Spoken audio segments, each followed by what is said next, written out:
Bonjour à toutes et à tous et bienvenue dans le Club Pancho. Ravi de vous retrouver pour une nouvelle émission. On se retrouve le lendemain, le samedi, d'après cette victoire de l'OGC Nice contre le Hack. Victoire par le plus petit des écarts, 1-0, mais qui confère à l'OGC Nice une qualification européenne. Le gym est européen cette saison et terminera sixième au pire ou au mieux troisième. Il reste deux matchs et donc on a le droit de rêver, tout est permis. On est heureux de l'objectif atteint. On va avoir beaucoup plus de matchs l'année prochaine. Il y a pas mal de choses à dire dans le contexte aussi où on fait cette émission-là. On va parler du match, forcément. On va parler de l'accomplissement aussi de cette équipe, de ce coach. Et puis, de l'année prochaine. Puisque, vous l'avez sans doute vu, il y a des rumeurs qui annoncent peut-être un nouvel été inconfortable du côté de l'OGC Nice. On en parlera avec les invités du jour. J'ai le plaisir déjà d'accueillir un revenant, c'est un énième retour, celui de Romain, le sablier d'or, le daron de l'émission. Salut Romain, comment tu vas? Ça va, hein. Putain, ça fait bizarre de faire une émission à 13h, hein. Putain, je suis assez fatigué, tu vois. Voilà, moi j'ai besoin de mes petites heures de sommeil et tout. 13h, c'est limite. C'est limite. T'as bien de la Mais chance, non, non, très. ouais, t'as bien de la chance parce que c'était euh, 10 heures à la base, hein. ah ouais, non, ouais, je sais. Mais là, mais tu sais que moi je suis un daron. À 7h du matin, je suis déjà debout, je m'occupe du jardin. Voilà, je fais des trucs de vieux, quoi. Non, très content d'être européen et de voir l'OGC Nice évoluer 2 fois par semaine l'année prochaine, avec en plus le nouveau système européen. Franchement, je pense qu'on va bien se régaler, que ce soit dans n'importe quelle des coupes, mais en espérant la plus belle. Ah, effectivement, on est en droit de rêver. Il est là aussi pour un retour. Je vais y arriver. C'est Bertigno, alias Vincent, alias Bertigno, comme vous voulez. Salut Comme Vincent, ça, comment ouais. tu vas? Bah, ça va bien, hein. Une victoire qui fait du bien. Tu peux aborder les deux derniers matchs sans pression avec un petit challenge en plus à chercher. Donc ouais, content de débriefer ça. Et puis on va espérer une belle fin de semaine, enfin une belle semaine prochaine surtout, pour aller chercher, si possible, une Ligue des Champions. Mais dans tous les cas, c'est déjà très bien et on est très content de ça. Effectivement, alors on l'a dit, match bascule. Il y a une ADN un peu qui colle à la peau de ce club depuis plusieurs années. C'est le fait de ne pas concrétiser, de ne pas gagner ces matchs bascules, hein. On les a en tête, hein. La finale de Coupe de France contre le FC Nantes, Bâle l'année dernière, Nancy si on remonte un peu plus loin en Coupe de la Ligue, le match des 10 ans contre Brest, les 10 ans du stade cette saison. Il y a toujours une peur, une crainte autour de ces matchs-là. Hier soir, Romain, c'était l'objectif de gagner.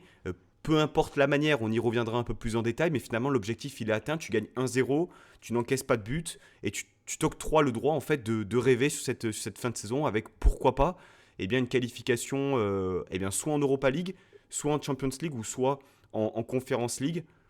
Aujourd'hui l'OGC Nice est à un point de Lille quatrième, donc ça laisse deux matchs avec beaucoup d'enjeux, Romain.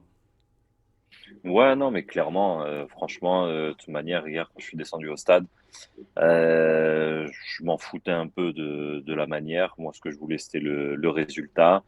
Et surtout quand tu enchaînes 3 matchs dans une semaine et les 3 matchs les plus importants de ta saison, quoi. Donc, euh, donc voilà, non, franchement, moi, j'étais content. Et d'ailleurs, j'avais pas vu la stat avant, mais c'est vrai qu'on réussit pas très, très bien contre le Havre. Mm. Donc, en plus, c'est une belle perf, voilà. Parce que ça fait depuis des années que on en chie contre eux. Mais non, non, moi content et content d'avoir assuré ces places avant d'affronter Paris et Lille. Ouais, qualification européenne, sixième qualification en 12 ans. Euh, C'est bon. Vincent, finalement, c'est plutôt pas mal pour un club qui, aux yeux de certains, n'arrive pas à franchir ce cap encore de top club français, mais mine de rien, ouais, sixième qualification en 12 ans, c'est très positif sportivement parlant. Ouais, bah, c'est un club qui s'est stabilisé dans la première partie de tableau, voire dans le top 6-7 de Ligue 1. C'est déjà pas mal quand on sait tous les remous qu'il y a eu, les changements de propriétaires, les changements d'organigramme. On n'a pas eu beaucoup de stabilité au final, mais au niveau sportif, on arrive quand même à être à la course pour les places européennes. Donc c'est positif maintenant. Pour moi, le cap, il se situe pas là, mais il se situe dans le fait de devenir européen chaque saison et d'être performant en Coupe d'Europe. Donc le plus dur commence, j'ai envie de dire. J'espère que ce sera bien la saison prochaine et qu'on arrivera à progresser, à avoir des résultats. Et puis, on a senti aussi dans la déclaration d'après-match de Todibo qu'il y avait différents sentiments qui s'entremêlaient, peut-être de la déception, du soulagement. Bon, les joueurs semblaient heureux, Romain, mais moi, ça m'a plu de voir aussi que, eh bien, on veut plus quelque part. On était programmé aussi sur ce début de saison peut-être à viser plus haut, mais finalement l'essentiel a été validé. Euh, comment tu le sens, toi, Romain? Est-ce que toi aussi, tu te situes un peu comme Todibo, qui était mi-déçu, mi-soulagé? Parce que c'est vrai que lorsqu'on refait le fil de la saison, tu fais un début de saison en fanfare, un creux de 2 mois et demi, 3 mois, qui te conditionne quelque part à ne plus avoir ton destin entre les mains, et puis là, le rush final que tu négocies plutôt bien. Ouais, après, moi, bon, pour l'instant, je suis pas déçu. Au contraire, je suis content parce que moi, je les voyais pas enfin, pendant notre trou d'air là. Je nous voyais carrément sortir de la zone européenne. Donc, moi, je suis plutôt content que à aujourd'hui, on puisse encore viser, même si c'est dur, mais on puisse viser les 3 premières places, quoi. Et la déclaration de Todibo, bah, ça me fait plaisir aussi parce qu'au bout d'un moment, quand on a eu ce trou d'air, tu avais l'impression que les joueurs, ils n'avaient pas d'amour-propre, quoi. Et aucune ambition, rien, parce que quand tu es dans les 3 premiers avec l'avance qu'on avait, et s'effondrer comme ça, enfin, moi, en tant que lambda, quoi, en tant que supporter, tu te dis: «Mais c'est pas possible, c'est pas possible. Moi, demain, je suis sur le terrain, je peux jouer une place en Ligue des Champions à Nice et cetera, mais je donne tout ce que j'ai» et j'ai eu l'impression que pendant cette période-là, il y avait certains joueurs qui ouais, pas qui se cachaient, mais ouais, qui en avaient rien à foutre. Donc c'est vrai que cette déclaration, ça montre que, bah, les joueurs sont concernés, que, bah, voilà, comme il a dit, de toute manière, il est conscient que, bah, à Nice, de toute manière, tu gagnes les matchs 1-0 et que les 3 quarts du temps, tu joues à te faire peur, mais que maintenant, ils en ont l'habitude et que voilà, ils savent ce qu'il leur reste à faire. Je suis pas d'accord quand il dit que on n'est pas maître de notre destin parce qu'en gros, si tu gagnes les 2 matchs, tu es dans les 4 premiers. Donc oui, tu es maître, de ton destin. Voilà, tu dois surperformer, même si je pense que contre Paris, je sais pas s'ils auront réellement la tête, au match, mais en tout cas, voilà, tu te dois de jouer à fond et d'avoir aucun regret parce que si en plus de ça, tu as des regrets sur les 2 derniers matchs, en plus des regrets que tu peux avoir, tout au fil de la saison, bah, voilà, ça fait chier, mais moi, si je vois une équipe qui est vigoureuse, qui en veut avec la hargne, sur les 2 prochains matchs, peu importe le résultat, mais au moins, bah, je retiendrai la fin de saison et non pas ce trou d'air, quoi. Donc, ouais, non, content d'avoir l'impression que les joueurs soient vraiment, heu, mobilisés pour cette fin de championnat et comme Boulka l'a dit, voilà, ça vise la Ligue des champions et j'en attendais pas moins de voilà. Ouais, Vincent, Romain l'a dit, tu joues en milieu de semaine le Paris Saint-Germain. Alors bon, qui aura peut-être désir de se racheter aussi après cette élimination en demi-finale de LDC, pour enchaîner après avec potentiellement, encore une fois, une finale contre Lille qui est conditionnée aussi à ton résultat contre Paris et au match de Lille eh bien, qui jouera aussi. Comment est-ce que tu vois un peu cette saison un peu au global? Parce que il y a eu plein d'émotions. On a commencé par des émotions très positives, très fortes, très surprenantes aussi, parce qu'on ne s'attendait pas à quelque chose d'aussi fort. Et puis voilà, une période compliquée, limite habituelle côté OGC Nice, pour au final, voilà, une fin de saison qui peut s'annoncer royale, globalement. Un premier acte réussi de la part de Francesco Farioli pour toi? En fait, c'est très contrasté dans le sens où, déjà au mercato dernier, tu as eu quand même un gros chamboulement de l'effectif, hein. Il y a eu énormément de départs, du renouveau. Bon, tu as gardé Todibo, Thuram, quand même en cadre, on va dire, en joueur sur qui tu peux compter. Farioli, il arrive sans vraiment d'expérience, en tout cas pas au très haut niveau comme la Ligue 1.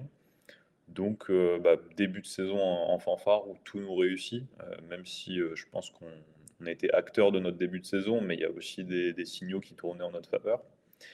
Derrière, tu as eu un trou d'air. Dès que ça commence à tourner moins bien, il y a eu une perte de confiance. Je pense que l'effectif, il manque aussi d'expérience et de cadre pour très vite remonter la pente. Donc, euh, donc voilà, puis Farioli n'a pas eu toujours les bons choix non plus au niveau du coaching, au niveau de la gestion de son groupe. Mais au final, sur la fin de saison, bon, on a réussi à se remobiliser pour aller chercher les points. Aujourd'hui, on est européen. Et comme disait Romain, là, tu abordes une semaine où tu peux aller chercher une Ligue des Champions en montrant toute la détermination nécessaire. Ça peut très bien finir. Donc, non, c'est quand même dommage d'avoir eu ce petit trou d'air, sachant que tu avais un matelas de points important pour viser le podium, quoi. Mais voilà, faut remettre dans le contexte et se dire que tu as un coach qui débute au très haut niveau, tu as un effectif qui est pas non plus forcément taillé pour jouer le top 5 de base, hein. On profite aussi des absences de certains clubs comme Rennes et Marseille qui font une saison très très neutre. Donc sur la saison, je pense qu'on peut quand même être content. Voilà, l'objectif initial est atteint. À partir de là, c'est positif. Maintenant, la saison prochaine, il faudra gérer un mercato qui s'annonce quand même compliqué, mais tu auras l'opportunité de t'améliorer et de progresser. Donc, hâte de voir ce que ça va donner. Puis Romain, finalement, on discute avec beaucoup de supporters, que ce soit sur les réseaux ou dans les émissions, et ça demande régulièrement des projets sur 3 ans, ou des projets, on va dire, une histoire d'avoir une stabilité et un plan de bataille, quelque part, pour accomplir des objectifs. Là, pour une première année, pour un nouveau staff, de nouveaux joueurs aussi, un nouvel entraîneur, quelque part, une première année qualification européenne à 2 journées de la fin, avec l'optique éventuellement de viser plus haut. Est-ce qu'on ne peut pas factuellement dire aussi voilà, que c'est une saison réussie qui demande à avoir un acte 2 avec peut-être effectivement des joueurs différents et une identité de jeu peut-être un peu plus débridée, si je puis dire, un peu plus tournée vers l'offensive. Alors, moi, je vais reprendre ce qu'il a dit Bertie. Déjà, année réussie, oui, mais grâce aussi à un championnat qui a été fou, parce que je pense qu'avec le nombre de points qu'on a là, les autres années, tu t'es pas forcément à la même place. Et comme il a dit, on profite par rapport à certaines équipes qui n'ont pas été là ou qui ont perdu beaucoup de points. Et je pense notamment à Lille qui a perdu énormément de points. Enfin bref. Donc, année réussie, ouais, j'ai envie de te dire oui par le résultat. Continuer une deuxième année. Je vais te dire aussi, si c'est pour prendre à Big Bay, je te dis, ouais, non, on garde Farioli 20 000 fois. Mais maintenant, moi, ouais, certes, la stabilité, quand tu vois par exemple un club comme l'Atalanta, et ça fait depuis quelques années que leur entraîneur, enfin, voilà, il procède de la même façon, il a son style de jeu, etc. Oui, ça laisse rêveur, mais, moi, je suis pas fan de Farioli. Comme on l'a dit en off, par contre, j'adore sa façon de faire et retrouver un coach, aussi présent dans le club et aussi investi, ça va être très dur. Mais par contre, moi, je suis pas contre, de prendre un coach un peu plus, renommé et bâtir quelque chose avec un coach qui a déjà des idées de jeu établies et qui les a prouvées par le passé. Parce que l'année prochaine, c'est Coupe d'Europe, donc peu importe la Coupe d'Europe, allez, moins la Conference League, mais l'Europa League et la Ligue des Champions, tu as des sacrées équipes et tu auras un effectif à gérer. Enfin voilà, et repartir avec un coach qui a peu de, ouais, qui a pas beaucoup, il a aucune expérience en gros. Donc moi, ça me ferait un peu flipper. Et je trouve que en étant Nice et avec mine de rien les moyens qu'on peut avoir, avoir un coach comme ça, je trouve que c'est dommage parce qu'on n'est pas un club qui fait qu'on doit prendre un coach non expérimenté et apprendre sur le tas avec notre équipe. Et enfin voilà, pour moi, il te faut un coach maintenant confirmé et qui puisse te faire venir des joueurs, parce que des joueurs qui aient envie de venir travailler avec ce coach et qui un coach qui sache voilà, comment ça se passe les matchs européens, comment gérer un groupe entre le match européen et la Ligue 1. Enfin voilà, Tu, enfin tu moi fais le voilà, moi portrait de Franck Hez, en fait. alors moi Francaise, pour tout te dire, j'ai des gros doutes sur lui, donc Possible. donc voilà. Mais moi non, je préférerais vraiment. Franchement, j'ai même pas un nom à te donner là maintenant parce que je sais pas. Mais je sais pas. Ouais, moi pour moi, il me faut un coach parce que Francaise, au final, il a eu 1 an d'expérience en Europe. Mm. C'est pas non plus. Mais aujourd'hui, en étant Nice, avec quand même si on entend, ouais, on va baisser, on va plus avoir d'argent, on va être des smicards, etc. Moi, j'y crois pas, mais mine de rien, en étant l'OGC Nice, tu as envie d'être dans les 6 premiers tous les ans, tu vas jouer l'Europe, bah, va chercher un coach. L'Europa League, je suis désolé, mais ça t'amène des joueurs et des coachs. Donc la Conference League, moins. Mais l'Europa League, voilà, ça t'amène quelque chose en plus. Et il y a des coachs sur le marché. Euh, c'est tout con, mais un Fonseca, moi, je comprends pas comment on peut pas se mettre dessus. Alors, les dernières rumeurs font état effectivement d'un accord vraisemblable entre Fonseca, l'actuel entraîneur de Lille, et l'Olympique de Marseille. Du moins, c'est ce qui se dit sur les derniers jours. Mais Vincent, est-ce que Farioli n'aurait tout simplement pas mérité d'avoir une deuxième année? Enfin, je veux dire, lorsque tu arrives dans un projet, peu importe l'expérience que tu as, et qu'on te dit, voilà, l'objectif c'est d'être top 6, il a réussi à être top 6. Alors, on ne parle pas là des moyens qui ont été mis en œuvre, on ne parle pas de la manière dont l'OGC Nice a joué, on parle simplement des résultats. Est-ce que pour toi, comme le dit Romain, parce que, alors Romain, je respecte une chose, c'est que depuis le début de saison, il est resté sur la même, le même postulat. Donc là-dessus, je ne suis pas du tout étonné. Mais est-ce qu'on tout simplement, on pourrait pas dire que Farioli, hors offre venant d'autres clubs plus huppés, parce qu'on a vu que l'Ajax était potentiellement intéressé pour le récupérer, le Milan AC il y a quelques semaines.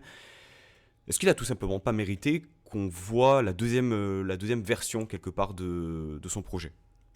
Bah, il pourrait en soi, parce que il est dans les clous de ce qu'on lui a demandé en début de saison. Donc à partir de là, il est légitime pour continuer. Maintenant, on peut avoir des doutes forcément, parce qu'il n'a pas d'expérience, parce que il y a eu des choses à dire sur sa gestion du groupe, sur sa gestion tactique, sur sa lecture des matchs aussi. C'était loin d'être parfait. Donc voilà, l'objectif est atteint, mais il y a des circonstances qui te font te dire que ça n'a pas été parfait non plus. Donc tu peux légitimement remettre ça en question si tu as un ou deux coachs plus huppés et qui t'apporteront davantage de garanties qui viennent toquer à la porte. Donc à ce niveau-là, comme disait Romain, si tu as un grand coach qui arrive et qui est là et qui peut te permettre d'attirer des joueurs différents, qui met en place un projet de jeu beaucoup plus attrayant, ça peut aussi donner envie de voir ce que ça donne.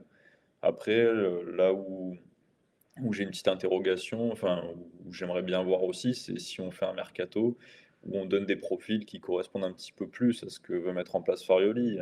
Un neuf beaucoup plus complet, un milieu de terrain un peu plus joueur aussi, parce que aujourd'hui, c'est des manques par rapport à ce que lui veut mettre en place.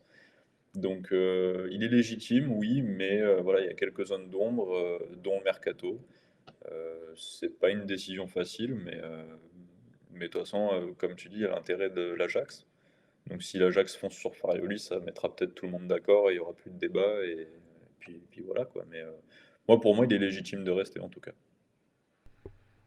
Mais après, Pancho, déjà pour avoir une continuité dans un club, déjà faudrait que Ineos soit constant dans leur discours.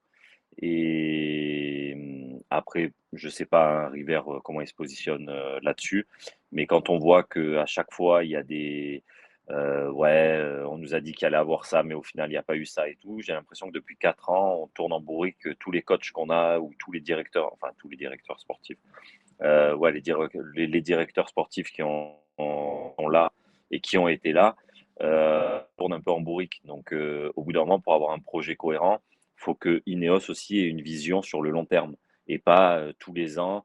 Bon, bah écoutez, là, ce mercato, l'année prochaine, on vous donne 150 millions.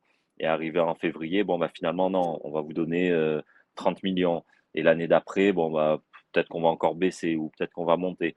Enfin, tu vois ce que je veux dire? Au bout d'un moment, en fait, c'est tout un club qui doit être sur un projet à long terme. Et j'ai l'impression que le staff actuel veut être sur un projet à long terme, mais les actionnaires, ils changent un peu d'avis toutes les 5 minutes. Donc, enfin, après, c'est toujours pareil de ce qu'on entend dans la presse. Donc, après, voilà, déjà pour avoir ce profil à long terme, il faut que toutes les composantes du club aillent aillent sur le même terrain. Et voilà, s'il y a qualification là, bah voilà, vous aurez un budget de temps. S'il n'y a pas de qualification, bah voilà, il y aura ça. Mais que tout le monde soit au courant au moment de la signature, ce qui va se faire et ce qui sera fait dans le futur selon les résultats. Enfin, tu vois, Ouais, c'est non, mais voilà. c'est totalement légitime et je pense que cette situation-là, on peut l'imaginer aussi dans le monde de l'entreprise. Quelque part, des nouvelles personnes qui arrivent, des nouveaux dirigeants avec une perspective, des objectifs, des choses qui vont être mises en œuvre, des investissements. C'est quelque chose, à mon sens, et je pense on est tous les trois on est d'accord là-dessus, qui est légitime et qui est totalement vital dans une organisation comme un club de foot, d'avoir de la visibilité. Mais quelque part, c'est vrai que lorsque tu débauches Ghisolfi et que il a quand même le profil du dirigeant français un peu en vogue avec ce qu'il a fait avec Lens, etc., et que tu lui dis 3 mois après que ça va pas Ouais, être c'est ça. ce Mm. qu'on lui a promis, d'emblée, c'est pour ça qu'il y a beaucoup de commentaires, on va dire, plutôt négatifs envers Ineos. Je les entends. Maintenant, comment est-ce qu'on peut arriver à réellement démêler le vrai du faux? Moi, je comprends aussi Ineos, qui, lors de leur arrivée, laisse la main un peu au duo Fournier-River, voit que eh bien, la mayonnaise prend pas forcément, on laisse, on va dire, la main à Vieira, mais que c'est laborieux. Enfin, il y a eu aussi cet été un peu interventionniste où Ineos a voulu remuer un peu tout ça, Galtier, Fournier, etc., etc. On repart d'une feuille blanche l'été dernier. C'est compliqué à lire, c'est compliqué à comprendre tout ça. Mais en tout cas, ce qui est quand même fou, c'est que tu arrives quand même, à mon sens, à faire quand même des saisons sportivement qui sont très correctes, en te qualifiant en Europe, en faisant une finale de Coupe de France, en faisant un quart de finale européen, en ayant, on va dire, pas des accomplissements, mais des épopées, on peut les appeler comme ça. Mais imaginez-vous si, depuis le départ, à l'arrivée d'Ineos, ça avait été stable, avec une continuité, avec des investissements réguliers, un discours cohérent. Ils ont leur part de responsabilité, j'entends bien, mais c'est pas les seuls, Romain. Ah, mais non, non, mais là-dessus, on est d'accord. Et surtout, bah, comme on disait tout à l'heure, le gros malheur, notre gros malheur, c'est que les gros investissements qu'on ait fait, il y en a aucun qui ait tenu la route. Et on le voit encore dans cette équipe-là. Et comme on disait avec Berti, tous les joueurs achetés à moins de 10 millions, bah, franchement, ils font le taf. Et tous ceux qui sont achetés à plus de 10, il n'y en a aucun qui a fait le taf, quoi. Donc, hormis Boga, voilà. Hormis Boga, malgré qu'il soit Et sur chaud. courant alternatif. Ouais, chaud, moi, il a été recruté 11, là, tu me Tu chipotes, chipotes. tu chipotes dans les bras, là. Tu m'as dit Mais, 10 et il a été recruté 11, hein. ouais, ouais, ouais, ça, c'est vrai. Mais, ouais, bah, bon, ouais, c'est vrai que chaud, moi, je le mettais dans la première catégorie. Mais bon, voilà, quand tu vois bon, on va pas tous les refaire parce qu'on en fait assez, mais rien que cette année, le Diop, Mofi, voilà, malgré tout, c'est des gros investissements. Claude Maurice. Et Claude Maurice, ouais, ouais, putain, On incroyable. peut remonter à Euh, Stanley non, Nsoki, mais, Danilo non, Barbosa, Robson non, mais Bambou. voilà, Dolberg. voilà, arrête. Là c'est Tu dur. vas me, Là c'est dur. Là là, c'est tu me dur. Là ce chies. que tu fais, Vincent, là c'est. Et, Factuel. mais non, mais c'est vrai, Dolberg, il n'a pas amené ce qu'il aurait dû amener. Mais voilà, et je pense que ça aussi, c'est un gros problème. un gros problème que tous nos gros investissements, eh ben, ils aient pas été présents et ils aient pas apporté ce qu'on attendait d'eux. Mais après, voilà, c'est pas normal aussi que Ineos dise en septembre, enfin, même pas en juillet, juin, juillet, l'année prochaine, on fracasse tout, on investit à mort. Qu'en février, mars, le discours change. Enfin voilà, au bout d'un moment, tu as un actionnaire, tu es derrière un club, faut arrêter. Tu es d'accord, tu as du pognon, d'accord, c'est toi qui dois gérer. Mais au bout d'un moment, voilà, faut avoir un projet sur 4-5 ans et avec des étapes. Et voilà, étape respectée, bah, tu as ça, étape non respectée, tu as ça. Mais que ça soit clair pour toutes les composantes du club, du début jusqu'à la fin, quoi. Vincent, est-ce que le problème d'Ineos, c'est pas l'aspect temps, à savoir la recherche de l'immédiateté au profit finalement de la construction d'un projet beaucoup plus global avec eh bien, la face visible de l'iceberg qui est le terrain et les résultats. Je m'explique. Pour moi, la bascule, elle se fait au moment où tu prends Galtier, quelque part. Tu prends le coach champion de France dans l'optique de te rapporter quelque chose. Finalement, tu as une finale de Coupe de France, tu as une cinquième place en championnat, avec une saison avec pas mal de similitudes, je trouve, avec celle-ci, quelque part, avec des résultats par moments probants, mais une période un peu compliquée, et puis finalement, sur le gong, une cinquième place. À partir de là, j'ai l'impression que on s'est un peu perdu en fait. Qu'on a oublié en fait qu'un projet sportif dans le football, ça se met pas en place. Là, je salue Flo, mais je vais parler d'Arsenal. Arsenal, lorsqu'ils font venir Arteta, je pense que les premiers temps, ils sont pas dans un objectif réel que de concurrencer les grosses cylindrées en première ligue ou que de viser un dernier carré en Ligue des Champions. Ils y vont étape par étape parce qu'ils savent que c'est un championnat qui est extrêmement compétitif. Est-ce qu'Ineos se trompe pas aussi là-dessus là? Mais moi, Euh, c'est pas un aspect temps, c'est un aspect expérience dans le milieu. En fait, ils sont arrivés dans ce milieu qui est le football, qui est quand même un milieu complexe quand tu viens pas de ce milieu-là. Et ils ont voulu faire les choses bien, hein. Je pense qu'il n'y avait pas il y a pas de mauvaise volonté de leur part, mais ils n'ont pas fait les choses forcément dans le bon ordre, avec précipitation. Ils ont peut-être pas fait confiance aux bonnes personnes non plus, à certains moments. Donc, toute cette inexpérience, elle s'est retranscrite par ce projet qui change de direction un petit peu tout le temps. Donc, c'est ça qui est compliqué. Mais pour revenir à ce qu'on disait, la principale chose à avoir, comme disait Romain, c'est un projet et de la stabilité. D'ailleurs, tiens, je vais faire une petite dédicace à l'ami Enzo Gebali et son livre Recruteur, que j'étais en train de lire tout à l'heure. Et en fait, il y a une corrélation incroyable entre la stabilité des effectifs et des staffs et la quête du résultat. En gros, il te disait que si tu as moins de 30% de mouvement dans les transferts, dans le staff, d'une année à l'autre, il y avait une corrélation immense avec derrière un aboutissement, soit un nouveau trophée, soit une qualification en Coupe d'Europe. Au niveau européen, hein, je parle dans les 5 grands championnats. Donc en fait, ça prouve juste que la performance, c'est pas tout changer tout le temps, c'est avoir une ligne directrice, s'y tenir, et un projet qui évolue dans le temps de cette manière-là. Donc c'est là-dessus qu'Ineos a été défaillant. Alors comme on disait, ils sont pas responsables de tout, mais voilà, je pense que ce manque d'expérience dans le domaine du foot, il a grandement joué, notamment à leur arrivée ici, quoi. Tu y ajoutes aussi l'expérience Lausanne avant d'arriver chez nous. Là, le rachat d'une partie du capital pour l'instant de Manchester United, effectivement, ça laisse songeur sur l'avenir. Messieurs, on va tout doucement découler sur le match. Rappel quand même, le gym est européen. C'est vrai que là, on commence à, à se projeter un peu sur les prochaines semaines, les prochains mois et à établir aussi ce qui est perfectible dans l'organisation de l'OGC Nice à l'heure actuelle. Victoire 1-0, un but de Jérémy Boga à la 12e minute, cinquième but de la saison pour l'ailier ivoirien. Un match, on va dire en deux temps, une première mi-temps où tu fais 20 bonnes minutes. Ce but de Boga sur une touche d'Antoine Mendy, qui n'est pas sans rappeler ce latéral qui joue à Stoke City de Lap pour les plus anciens, qui lâchait de ses touches absolument incroyables. Mendy qui d'ailleurs a été un peu la surprise, Romain, au coup d'envoi. Alors que le groupe était garni de 3 défenseurs droits de métier, si on considère Mendy comme un défenseur droit de métier, Rosier, Lotomba, Mendy. Mendy titulaire. Comment est-ce que tu le juges finalement, ce choix-là? Est-ce que tu le vois plutôt positivement en disant que c'est un jeune du club qui fait son trou, etc.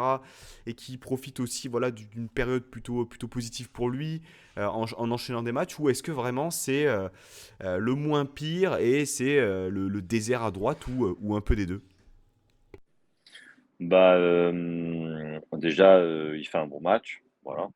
Et moi, je trouve que je t'aurais dit que c'est un choix positif si ça avait été fait 2-3 mois avant. Là, bah voilà, moi, ça me frustre, on va dire. Bon, déjà, voilà, mais ça me frustre de le voir que maintenant, en ayant vu les matchs qu'il a fait depuis le début de la saison, parce que je l'ai toujours cohérent, entrée ou dans les matchs qu'il a pu faire titulaire, même s'il était au début, il n'était pas au même poste. Mais non, bah, ça montre clairement que, bah, aujourd'hui, le latéral droit, bah, c'est que ça soit Rosier ou Lotomba, bah, ça fait pas le taf, quoi. Et Lotomba, moi, je trouve que ça fait depuis, trop longtemps qu'il fait pas le taf. Il a fait, un peu le taf l'année dernière. Bon, il a même bien fait le taf sur une demi-saison. Mais depuis qu'il est là, il y a aucune progression, il y a rien. Et je trouve ça dommage qu'on s'en aperçoive qu'à 3 journées de la fin, quoi. Donc je dis pas qu'on aurait eu des résultats différents, mais au moins ça aurait montré un message positif pour les jeunes du club en disant que bon, bah, voilà, même s'il peut y avoir des joueurs à votre poste qui sont là depuis, 3-4 ans, bah, si vous faites le taf, bah, vous pouvez jouer. Là, je trouve que ça arrive un peu trop tard. Mais en tout cas, ça montre clairement un message à Rosier et Lotomba que l'année prochaine, il va falloir qu'ils se trouvent une porte de sortie, quoi. Donc, non, je pense pas que qu'il ait mis le moins pire, mais je pense qu'il a mis, à l'heure actuelle, le meilleur, au poste, tout simplement. Vincent, actuellement, Antoine Mendy, meilleur latéral droit de l'effectif?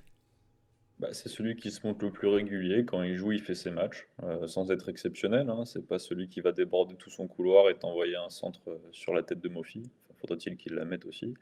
Mais au-delà de Qu'il soit à la ça, réception. ouais, voilà, c'est ça.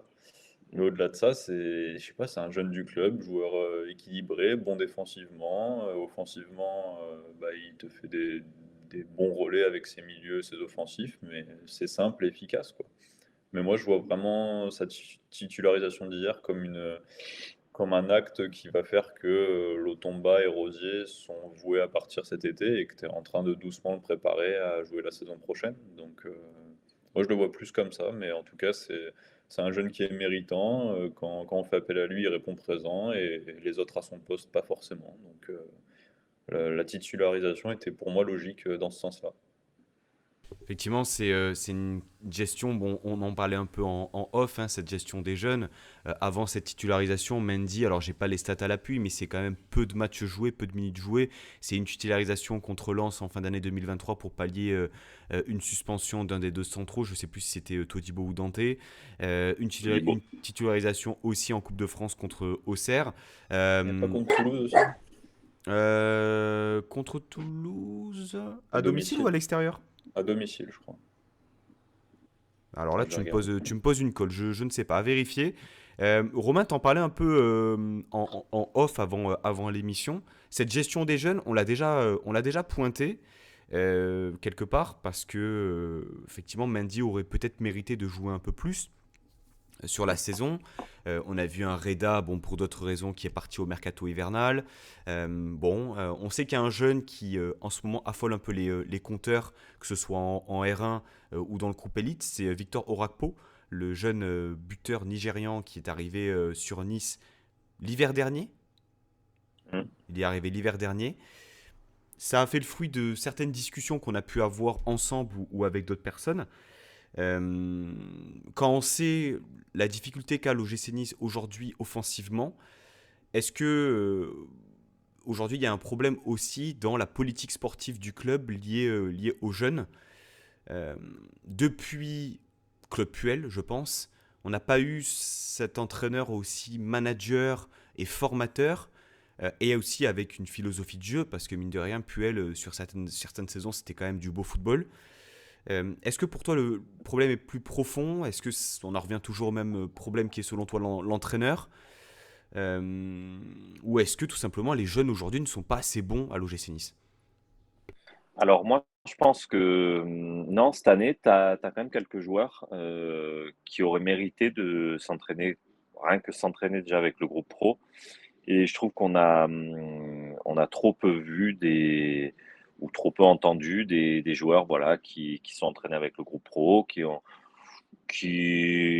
font leurs preuves, etc. Et les récompenser par au moins une fois sur le banc, à part contre Auxerre où on était obligé d'avoir 1 million de jeunes sur le banc parce que c'était la folie en termes de blessés et de suspendus. Mais sinon, je trouve qu'on a trop peu vu des jeunes joueurs montrer le bout de leur nez. Voilà. Et je trouve que, et même dans ce que j'entends à l'intérieur du club, c'est que il y a un fossé qui se crée entre le groupe pro et le pôle formation. Et moi, je suis désolé, mais c'est vrai que quand on regarde de plus près, bah, ça se voit, quoi. Cette année, je le répète encore une fois, on a trop peu entendu. Bah voilà, tel joueur est monté avec l'équipe 1, avoir une petite surprise sur le banc, style un Orakpo, Boudache, le jeune là qui a été pris en sélection nationale. Enfin bref, voilà. Et donc je pense qu'il y a quand même des joueurs de qualité. Je dis pas des titulaires pour cette année ou l'année prochaine, mais au moins commencer à les formater, à les mettre dans ce groupe et qui testent un peu bah, voilà, l'intensité que peut avoir les entraînements d'un groupe pro, etc. Donc, alors je redescendrai moins loin que toi par rapport à Puel parce qu'il y en a un, mais le pauvre, il y avait vraiment des gains à cette époque-là. C'était Vieira. Vieira, il était à tous les matchs de la réserve, des jeunes, etc. Et il était vraiment très présent. Malheureusement, il n'y avait pas énormément de qualité à ce moment-là. Mais c'est vrai que depuis, il y a très peu de coachs qui sont venus avec l'idée de se servir du centre de formation, alors que pourtant, on a entendu que c'était une volonté du club de s'appuyer sur cette formation. Et je pense que le groupe élite a été fait aussi un peu pour ça. Mais on n'en voit pas les fruits. Et cette année, je trouve qu'il y avait quand même matière à prendre quelques joueurs du centre, quoi. Vincent, quand on sait que l'objectif du board de l'OGC Nice, c'est d'être en autosuffisance, hein, c'était le terme qui avait été employé, il me semble, par Fabrice Boquet ou Guy Zolfi, un des deux, il y a quelques mois. Est-ce que tout simplement, ce ne serait pas un objectif et un changement nécessaire dans la politique sportive de s'appuyer sur ce centre de formation? Parce qu'on se le disait, quelque part, former des jeunes, ça coûte moins cher que de recruter des jeunes cracks. Et puisqu'on a vu aussi qu'on arrivait à récupérer, même si c'était de la préformation, mais des joueurs comme Kefren Turam, comme Amidou Doumbouya en jeune notamment. Evan Guessant, il a été récupéré un peu plus jeune, mais il venait je crois, de Mendy Marseille. aussi. Mendy aussi. Euh, donc, est-ce que dans cette logique-là, il ne faudrait pas justement eh bien, intégrer plus de jeunes et puis eh bien, avoir cette tolérance et cette indulgence liée aussi à ça pour, eh bien, pourquoi pas remettre Nice comme l'un des meilleurs centres de formation de France. J'ai l'impression aujourd'hui, en fait, on part de trop loin.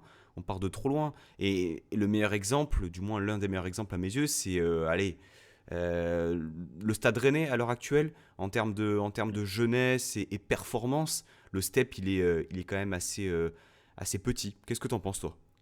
Bah, je pense qu'actuellement, on ne fait pas trop confiance aux jeunes. En tout cas, Farioli, cette année, il n'a pas énormément fait confiance, hein, comme l'a dit Romain. C'était bon, quelques apparitions, mais sans plus. Mais après, c'est vrai que pour moi, c'est primordial de miser sur la formation quand tu as un club professionnel. De un, parce que ça te donne des ressources intérieures intéressantes. Quand tu peux être dans des moments difficiles pour le club, dans des saisons difficiles, tu auras toujours cette richesse-là qui va venir. Et sur le plan économique aussi, parce que, mine de rien, quand tu arrives à faire sortir un jeune et qu'il finisse dans des grands clubs européens, beh, financièrement, ça rapporte beaucoup. Donc, pour moi, c'est primordial à ce niveau-là. Comme tu disais, il y avait Rennes, il y a par exemple Lyon, il y a Lille aussi qui forment très bien, mais c'est aussi des clubs où on fait confiance facilement à des jeunes de 16, 17, 18 ans. Tu vois, Rennes avec Kamavinga, bah, le mec à 16 ans, il était là et puis, il a fait son bout de chemin et voilà. Lille, il y a Yoro. Alors c'est des jeunes très talentueux, hein, peut-être qu'on n'a pas non plus des talents de ce niveau-là, au club, mais je sais qu'il y a un énorme travail qui est fait, en tout cas, sur la région, marseillaise et globalement sur toute la France, au niveau du recrutement, chez les, moins de 17 ans, moins de 15 ans. Il y a eu beaucoup d'arrivées, ces derniers temps avec des joueurs très prometteurs, que j'ai pu voir jouer cette saison. Ça va prendre du temps, mais je pense que le travail qui est en train d'être fait va porter ses fruits d'ici 2 3 ans et qu'on aura des jeunes talents qui vont émerger petit à petit. Donc ça, c'est bien. Maintenant, il faudra les faire jouer, les mettre dans les meilleures dispositions pour qu'ils puissent s'épanouir et s'intégrer dans le monde pro de la meilleure des manières. Parce qu'avoir des talents, c'est bien, mais il y a quand même un step entre le monde pro et la formation. Donc là-dessus, il y a un gros travail à faire et je pense que, bah, au niveau des éducateurs au club, au niveau du coach, va falloir trouver, pareil, une ligne directrice entre la formation et le groupe pro pour que, bah, ce développement se passe dans les meilleures conditions. Mais honnêtement, je suis confiant parce qu'on a les infrastructures, au niveau du recrutement, au niveau du développement. Il manque pas grand-chose pour qu'on puisse en profiter dans les années à venir. Tout ça Mais pour d'ailleurs, dire. c'est pas Ouais. pardon, c'est pas Ghisolfi qui a dit que l'année prochaine, son effectif, il voulait que, bon, ouais, il y ait les postes, il y ait les titulaires. En numéro 2, que ce soit des joueurs pouvant être des potentiels titulaires. Et en numéro 3, qui est que des jeunes du centre. Oui, C'est pas lui c'est qui avait ça. sorti ça dans C'était une interview? Non, ou je l'ai le rêvé troisième peut-être, poste, mais quoi. moi, il me semble. Ouais, Mais ouais, voilà, le tu troisième vois, poste, ce soit vraiment que des joueurs de formation. Tu vois, ça avait été relayé, je me souviens, c'était il y a quelques mois, je me demande si c'était pas en fin d'année 2023 qu'il avait dit un truc comme ça. Mais quelque part, je trouve ça intéressant parce qu'il y a effectivement cette inclusion du centre de formation et de la formation de manière générale dans le processus club et aussi dans la volonté voilà, de l'intégrer dans l'équipe professionnelle. Mais si le jeune il est bon, pourquoi il serait numéro 3? Non, mais c'est sûr, mais déjà, non, non, mais là-dessus, on est totalement d'accord. Mais déjà, voilà, avoir déjà cette première vision, et je vais même aller plus loin, Pancho. Si le joueur il est bon, certes, pourquoi il serait numéro 3, mais surtout, s'il est numéro 3 et que deux titulaires du poste sont blessés, bah, mets le choix numéro 3 et ne mets pas un choix numéro un ou numéro 2 milieu défensif, arrière droit, tu vois ce que je veux dire? Enfin, suivez mon regard avec Rosario, quoi. Parce que quand, Mendy a fait les bons matchs, les 2 bons matchs de début d'année, Todibo, je crois qu'il était encore blessé ou encore suspendu. Qui on a mis défenseur central? On a mis Rosario et on a laissé le poste vacant, je crois que même Youssouf, je sais plus ce qu'il y avait eu, mais en gros, Mendy avait largement sa place et on aurait pu laisser un Rosario ou à droite ou en milieu défensif. Et au final, on n'a pas fait confiance à un jeune pourtant méritant et qui avait fait le taf sur les rencontres précédentes. Donc, c'est sûr, la vision du truc du numéro 3 du centre et pourquoi pas, s'il est meilleur, être numéro 2 comme peut-être Mendy, et peut-être que l'année prochaine, j'aimerais pour lui qu'il soit numéro 2 et non pas numéro 3. Mais par contre, quand le titulaire du poste se blesse, si tu es numéro 2, c'est à toi de le prendre, le relais. Et pareil, si tu es numéro 3, c'est à toi de prendre le relais. Parce que c'est sûr que si tu es numéro 3, mais qu'il te faut 15 absents pour faire une apparition ou jouer le premier tour de la Coupe de France, bon, ben, c'est frustrant, quoi. Bah, c'est surtout que le numéro 3, en termes de probabilité, il a moins de chances de jouer que le numéro 2 et le numéro un. Donc là aussi, ça questionne sur qu'est-ce que tu fais de ce numéro 3. Est-ce que tu laisses le numéro 3 en lui faisant des groupes pro et en le faisant rentrer quelques minutes si le numéro un ou le numéro 2 est absent? Ou est-ce que tu pars du principe qu'il faut qu'il aille s'aguerrir en prêt? Tu vois, Ça dépend de Bah, l'âge et du niveau aussi.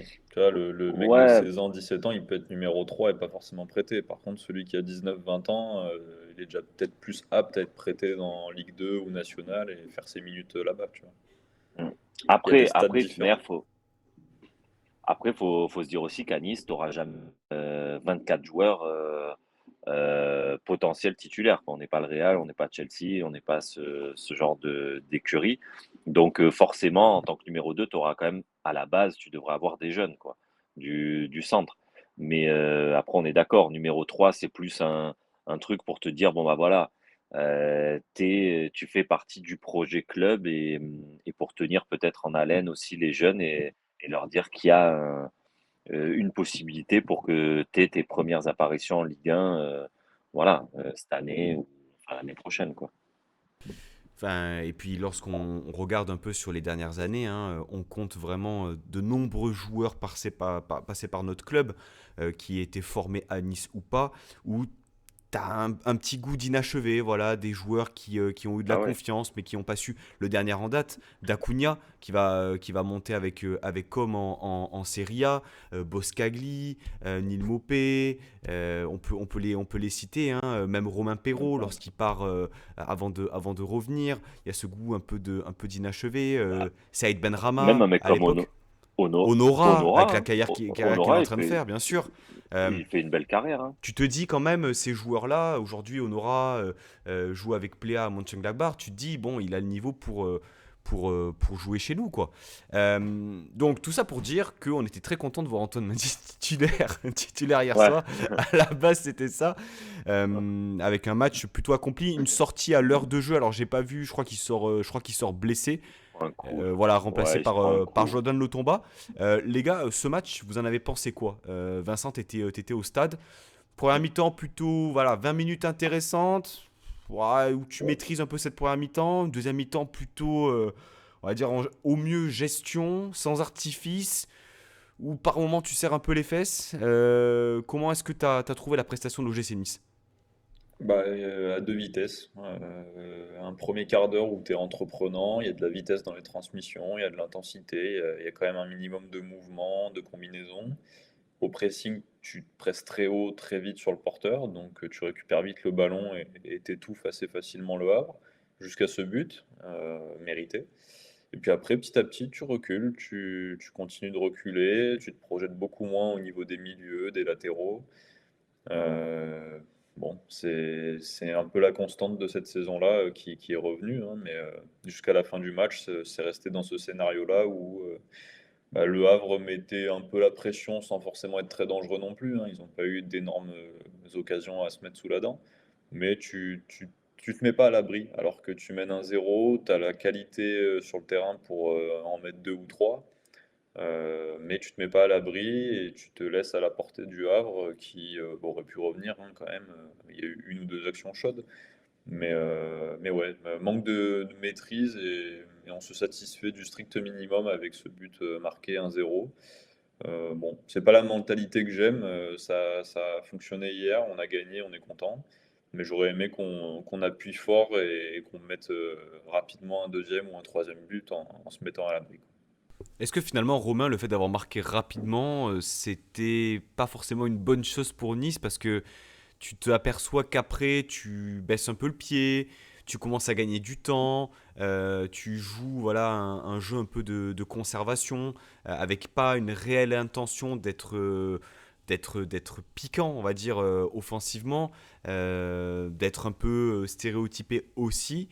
On sait que c'est quelque chose qui a déjà été fait, hein, c'est pas une découverte hein, dans l'approche tactique, mais il y a un côté un peu inachevé, non? Un peu sur ce match, lorsqu'on regarde un peu le contenu, très clairement, la deuxième mi-temps, elle était compliquée.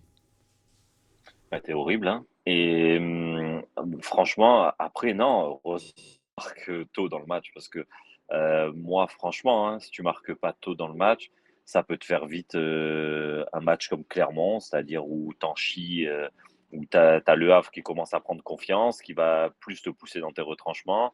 T'es pas à l'abri de te prendre un pion. Et nous, on sait que quand on essaye de vouloir marquer, on n'y arrive jamais. Donc, ah non, avec Nice, vaut mieux marquer tôt. Même si c'est sur ces derniers matchs, ça c'est pas forcément vérifié, mais je parle au global. Vaut mieux marquer tôt. Et puis de toute manière, on sait très bien que, bah, voilà, hormis penalty ou autre chose, le deuxième but, il va être compliqué à mettre.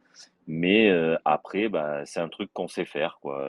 C'est pas beau, c'est moche, c'est horrible. Comme je te disais, Pancho, moi, la deuxième mi-temps, j'ai mis, Brest-Reims, sur mon téléphone et je regardais plus, Brest-Reims qu'autre chose. Donc, et je trouve ça très dommage de ne pas avoir appuyé, sur le champignon parce que, bah, la semaine prochaine, admettons, tu gagnes tes 2 matchs et Brest fait match nul, eh ben, tu te feras niquer au goal average. Donc voilà, il y a aussi plein de paramètres à prendre en compte et puis après c'était Le Havre en face, donc certes, ils ont besoin de points pour se sauver, mais tu as la chance de marquer tôt au départ, eh ben, continue quoi, continue à les mettre dans le doute et puis, tu sais très bien que si tu mets le deuxième, après c'est porte ouverte. Donc voilà, tu as ce truc de pas faire mal, mais après c'est notre style de jeu aussi où ça ronronne, ça ronronne, ça ronronne. Les occasions qu'on peut avoir, on les met pas au fond parce que mine de rien, tu en as 3 belles. Donc voilà, après, frustrant, j'ai envie de te dire, c'est comme ça depuis le début de la saison. Donc après, voilà, on est content d'être en Europe, quoi. Ouais, c'est ça, c'est-à-dire qu'on retient l'essentiel et on retient le fait que l'OGC Nice ait gagné un match charnière. C'est déjà un exploit en soi parce qu'à chaque fois qu'il Exactement. fallait négocier un virage sur les dernières saisons, c'était compliqué et on s'est habitué à être déçu et à être triste. Maintenant, c'est vrai que dans le contenu, bon, ce qu'on se disait un peu avant l'émission, c'est-à-dire que l'espace et il y a la possibilité de faire mieux. Et sur certaines phases de jeu, Le Havre est venu avec ses armes. Ça n'a pas non plus été une grande adversité, on va pas se le cacher. On n'a pas été non plus trop mis en difficulté. Je dénote pas Non. non plus des situations vraiment très chaudes de notre côté. Bouka fait pas non plus des arrêts déterminants. Mais en fait, Vincent, c'est un peu ça. C'est le fait de avec les joueurs qu'on a, je prends un Boga par exemple hier soir. Alors on pointe son irrégularité, le fait que ce soit un peu le feu follet, etc. Hier soir, il était dans un bon soir. Il réalisait souvent ce qu'il entreprenait. Et c'est dommage finalement de brider un peu l'approche tactique, d'avoir cette volonté constante, d'avoir cette maîtrise technique, cette lenteur, alors que finalement, bah, le sens du jeu voudrait que à ce moment-là, parce que je sais plus qui c'est qui disait ça, dans les 5 minutes. D'ailleurs, tu recommandais le livre là en question. Je recommande le Zach en roue libre avec Bafetim Bigomis. Incroyable. Et il dit une chose très importante, les 5 minutes qui suivent un but que tu prends ou que tu as marqué, c'est les 5 minutes où ça peut basculer d'un sens ou dans l'autre. C'est-à-dire du relâchement, en l'occurrence pour Nice, et enfoncer un adversaire qui vient de prendre un but. À ce moment-là, t'es devant, t'es entreprenant, t'as tout ce qu'il te faut, et non, ça ronronne quoi finalement. Non, on tombe dans un faux rythme parce qu'on se satisfait d'être dans le contrôle. C'est surtout ça qui est problématique. Et je me suis dit hier, en plus, bah, Le Havre, ils jouent quand même leur survie en Ligue 1, quoi. Donc, à un moment donné, je pense qu'ils vont sortir, ils vont essayer de nous mettre sous pression. Tu auras des espaces à exploiter. Tu as Boga chaud sur les ailes, tu as même Mofi devant en transition. C'est peut-être là où il peut se montrer dangereux. Alors, on n'a pas exploité une seule transition. Ou peut-être une, ouais, avec la frappe de Boga en deuxième mi-temps qui est arrêtée par Desmas. Mais bon, sur 80 minutes, c'est quand même pas grand-chose, quoi. Donc non, on se satisfait trop d'être dans un faux rythme et je pense que ça, c'est une piste de progression que Farioli doit avoir avec son groupe. C'est de les rendre acteurs de leur match, acteurs de leurs résultats et qu'on aille bah, chercher offensivement à faire mal parce qu'on a les moyens de le faire avec les joueurs qu'on a. Et ne pas rester dans ce faux rythme et ce contrôle-là qui d'ailleurs, je pense, convient pas forcément aux joueurs. Je pense pas qu'ils se régalent à passer une deuxième mi-temps comme ils l'ont passé hier. Tu vois. Donc, Ça me fait penser à l'interview de Todibo aussi, ouais, où il dit Ouais, c'est ça. on aime souffrir et on sent qu'il est un peu gêné parce que quelque part, effectivement, Nice a beaucoup gagné. C'est la septième victoire 1-0 cette saison. Mais bon, c'est toujours à la limite, quoi. C'est toujours à la limite. Lorsque tu marques un but et que ensuite tu plies, tu fermes la boutique, bah, tu as toujours ce risque, voilà, de rater une passe, de faire une erreur, de prendre un but sur coup de pied arrêté. Je veux dire, la marge, elle est petite quand même. Ah bah oui, et de toute manière. Mais je pense que même dans la tête des joueurs maintenant, quand ils marquent un pion, ils doivent se dire, enfin je sais pas, après ça se joue beaucoup au mental quand tu es apparemment joueur de haut niveau, mais j'en suis sûr que dans leur tête maintenant, c'est, bah voilà, on est à 1-0, on va faire tourner la balle et tout, et que ça doit pas jouer les coups à fond parce que bah tu as trop ce truc de garder le résultat, de se dire, de pas être en confiance en fait. Offensivement, de toute manière, pour moi, cette année, on n'a jamais été en confiance. C'est quand tu vois nos attaquants, bon, non, mais même Boga, parce que Boga, c'est trop du courant alternatif, mais un Mofi, il a jamais été en confiance, un Laborde, il a jamais été en confiance, un Guessant, il a jamais été en confiance et pour moi, en fait, bah et là, ça va être pire parce que les 2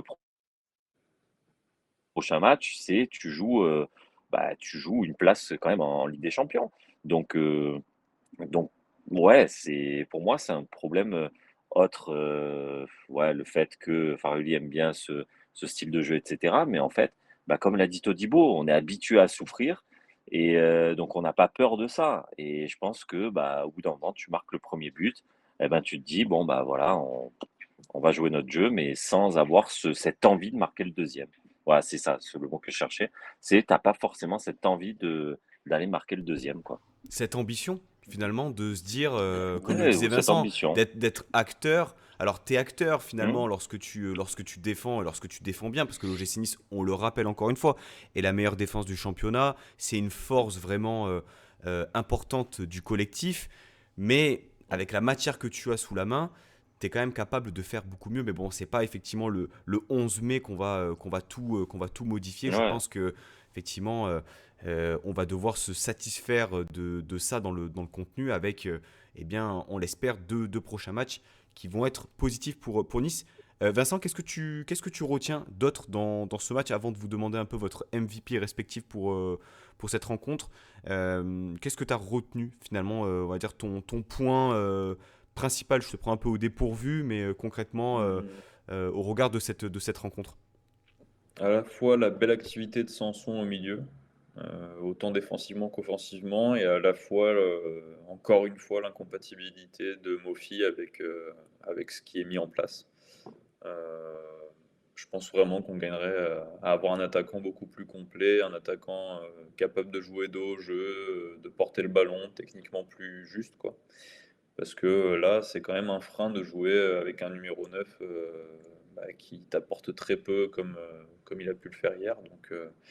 Donc là, il y a un vrai problème à résoudre pour Farioli, peut-être Ghisolfi aussi au mercato. Mais ouais, ça, c'est un petit peu le point noir en fait de la soirée hier, quoi. Toi, MVP, Vincent? Euh, MVP, allez, ouais, je vais dire Boga, mais ça se joue avec Sanson. J'hésite un peu entre les deux. Ok, on retient Boga. Romain, tu retiens quoi dans ce match, en plus de ce qui a été dit par Vincent, et quel est ton MVP de la rencontre? Alors, ce que je retiens, les 3 points, Je te parle pas de l'Europe. la deuxième mi-temps que tu as regardé à Brest-Reims. Mais non, non, ouais, non, franchement, dans le jeu, je retiens rien parce que, bah, enfin, à part hormis ce qu'a dit Vincent, mais sinon, après, je retiens rien puisque pour moi, c'est toujours un désert depuis le début de la saison. Mais ouais, notre solidité défensive, voilà, mais c'est le truc basique depuis le début de notre championnat. Mais après, hormis jeu, on va dire que non, je retiens que bah ouais, une ambiance qui était plutôt sympa, même si le stade, encore une fois, il n'était pas complet, alors que on jouait quand même notre qualification en Coupe d'Europe et que bah Voilà, quoi. C'était encore le désert dans certaines tribunes. 23 000? Ouais, 23 000, ouais, bien tassé, ouais. Après, c'est toujours pareil. Maintenant, les affluences, ça veut plus rien dire, parce qu'ils comptent tous les abonnés. Donc, nous, notre tribune, enfin, moi, là où je suis abonné, elle était censée être pleine. Ouais, t'avais des trous de partout, hein, donc c'est pour ça, à 23 000, ça me fait quand même un peu rigoler. Mais non, ouais, j'arrive pas à comprendre, en fait, la mentalité niçoise, parce que là, c'était un match, voilà, c'était un match européen qui te donnait la possibilité d'être européen. Qu'on me sorte pas que c'était un vendredi soir parce qu'avec le viaduc qu'il y a eu entre les jours fériés et tout, c'est bon quoi. Voilà, et Ils vont te puis dire que par c'était contre, le pont, ils sont partis. ouais, ouais, bah ouais, bien sûr. Ouais, ouais, ouais. Alors l'hiver c'est la neige, l'été c'est la plage, ouais, mon cul, ouais. Et mais par contre, mercredi là, il va y avoir, ça va être le stade, il va être complet. Après, ça me fait plaisir parce que j'adore moi voir ce stade complet. Mais Alors que voilà, c'est moi en ça milieu de me, semaine. Après, je sais pas ah mais oui, exactement oui. quelle zone vous êtes, mais je pense Là, que c'est pas les vacances. voilà, c'est plus les vacances. Ah non, il y a plus de vacances, Et il y a plus on sait rien. que dans les 35 000, il y a pas 35 000 Nissards qui viennent supporter, hein, on le sait. Mais voilà, donc mon petit coup de gueule par rapport à ça, parce que vraiment, moi, hier, je m'attendais quand même à ce que les 2 anneaux soient complets et qu'il y ait du monde au troisième anneau, tu vois. Et au final, quand j'ai vu ça, je me suis dit, putain, encore une fois, quoi. Donc, je trouve ça très dommage. Et, et sinon, mon MVP, alors, pareil, je vais aller à. Parce que sinon, oui, sans son beau gars, c'est la facilité. Et je vais la jouer moins facile. Non, Thuram. Et parce que hier, je l'ai trouvé bon dans les transitions, juste techniquement. Certes, il loupe l'immanquable encore une fois, mais enfin l'immanquable. Il loupe une belle occasion encore une fois, mais mais voilà, comme on disait en off, au bout d'un moment, Farioli lui demande autre chose que ce qu'a pu lui demander Galtier ou un Vira. Il a dû lui aussi s'adapter. Peut-être que ça va lui servir pour son futur, parce que sa palette, mine de rien, il a quand même un peu étoffé. Il a eu du mal pendant un long moment dans la saison, mais je trouve qu'il est en train de bien revenir. Et dans les jeux, enfin dans les combinaisons avec Barre, avec Boga, je l'ai trouvé beaucoup plus précis. Et même défensivement, je l'ai trouvé il était dans son rôle. Enfin voilà, ça fait quelques matchs que je trouve que même sans être flamboyant, mais il apporte quand même au collectif quelque chose qu'il apportait pas en début de saison. Voilà. L'effet Donc maillot dans le short? non, l'effet, je pense, bah L'effet voilà, JO? comme L'effet euro? L'effet transfert? non, non, l'effet que bah on lui ait tiré un peu les oreilles dans les tribunes, quoi. Hmm. Et c'est tout con, mais rapidement, je vais raconter un truc. J'ai eu 2 places pour aller voir Marseille-Atalanta, et donc je suis allé les voir. Et je parlais avec 2 vieux de Marseille, mais trop gentils, hein, c'était des amours.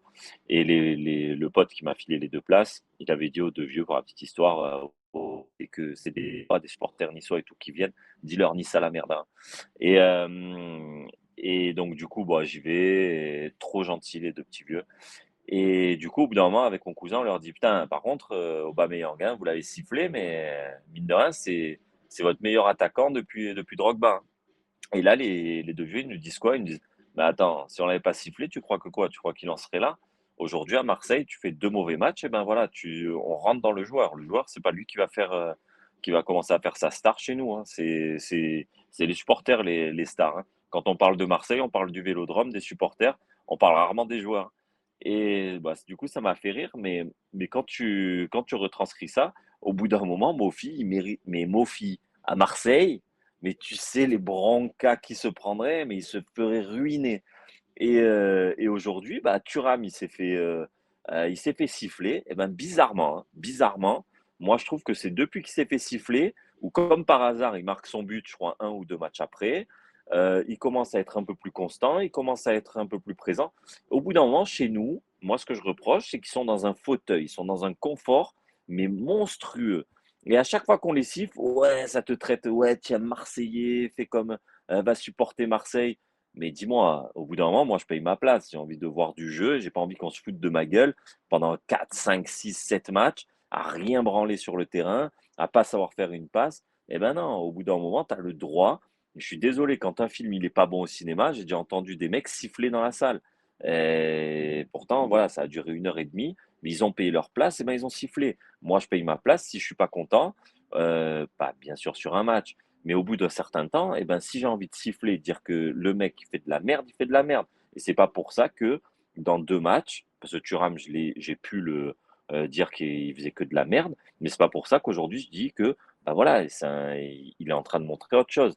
Pareil pour Melvin Barr. Enfin voilà, il y a plein de cas où, bah, au bout d'un moment, il faudrait que les supporters aussi se mettent en tête que siffler un joueur, on va pas dire qu'on est des gros cons ou quoi que ce soit, mais c'est juste le juste retour des choses. Tu nous chies à la gueule, eh ben nous aussi, on n'est pas d'accord que tu nous chies à la gueule. Avec les qualités que tu as, tu dois nous montrer autre chose.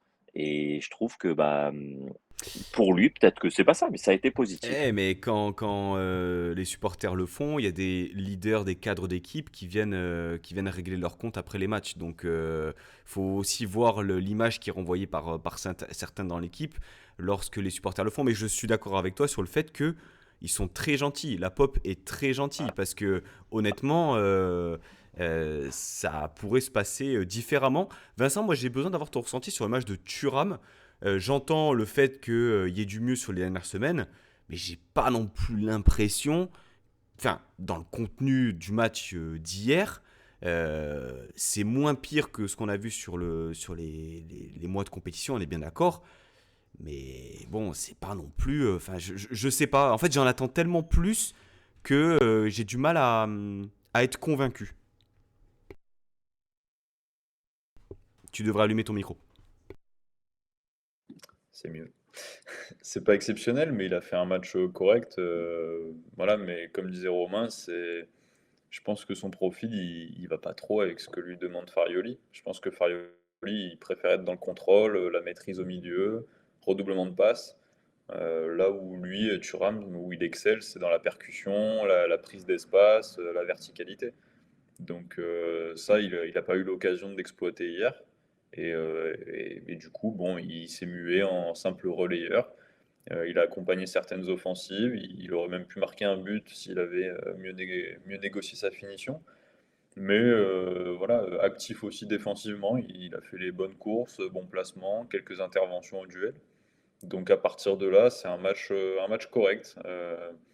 Il a fait le taf comme on l'attendait, sans être influent sur le plan offensif de manière régulière. Donc, non, un match correct, tu vois, un 5-6/10 sur son match, quoi.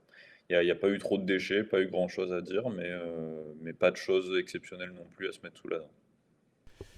Ok, ok, ok. Eh bien, moi je retiens l'essentiel, c'est-à-dire que on va pas attendre un grand match, du grand football. On va retenir à l'essentiel, satisfait du fait que, alors qu'on était attendu, alors qu'une victoire nous permettait justement de valider une place européenne, eh bien, on a réussi à le faire pour une fois, et ça appelle d'autres justement matchs bascules, matchs charnières, vous les appelez comme vous voulez à l'avenir où on peut justement se permettre d'y croire, même en tant que supporter de l'OGC Nice, hein, naturellement.